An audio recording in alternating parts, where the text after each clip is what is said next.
what is it that Latinos are going to contribute to Colorado?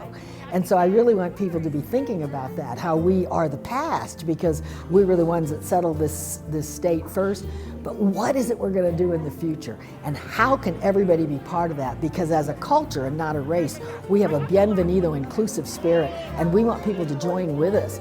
We are a mixed community, and we offer people the opportunity to really tap into that new diversity and inclusion that their grandchildren and children are going to be part of, and that's happening right now. Hi, I'm Juana Bordas, and I've lived in Denver many, many years. And I am currently the author of The Power of Latino Leadership Ahora, which means now.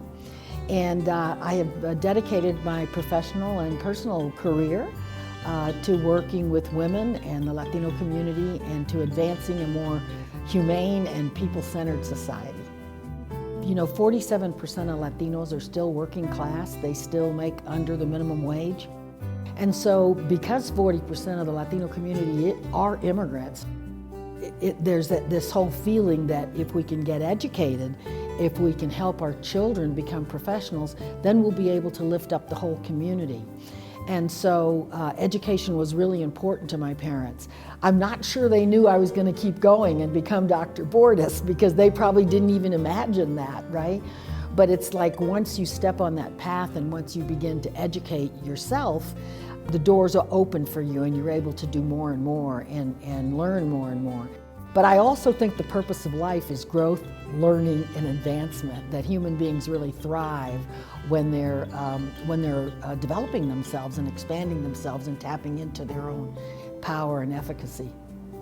I became a community activist when I went to the University of Florida. It's the 60s. I never meet another Latina. I never meet another Latino. The whole university is very white, and I'm trying to maneuver and learn how to get through that. And I'm sitting at my dorm, and I see my political science professor with a group of people, and they were walking and marching towards the administration building. So I ran up and I said, well, what are you doing? And he said, we're marching to integrate the University of Florida. And I think one of the most blessed parts of my life is that I've been able to see these changes in America, from going to a university that was segregated, marching to integrate the University of Florida, and then seeing 2 African Americans come on the campus my senior year.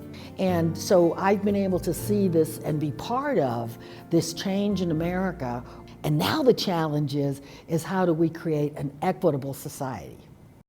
The way I got into leadership, I think, is interesting. So I'm sitting at Mi Casa Women's Center, or Mi Casa Center now. It's the largest Hispanic serving organization in the state.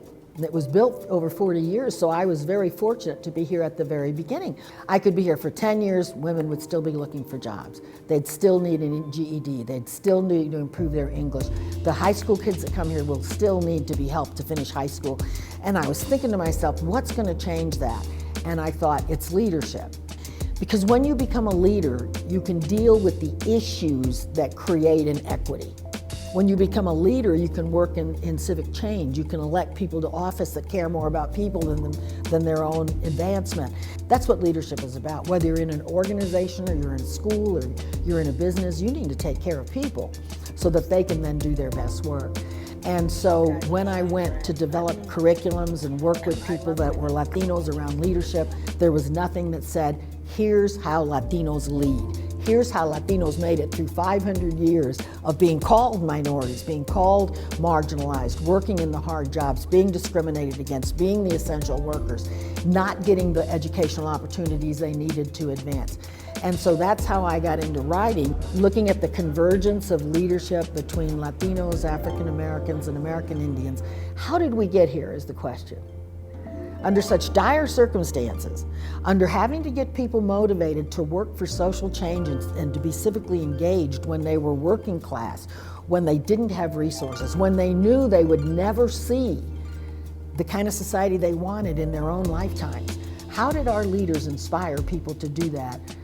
Decade after decade, century after century, we had to have some good leadership. Me as an elder in my community, I'm able to share my perspective, my experience, and my knowledge with the younger people so they understand that it's a step by step. We call it paso a paso, paso a paso, step by step, we'll get there. But you have to work together and you have to have that vision of what's coming in the future so that you can really work towards that. Stay elevated by subscribing to the city's YouTube page for these stories and more. And stay tuned to our social media channels for more content.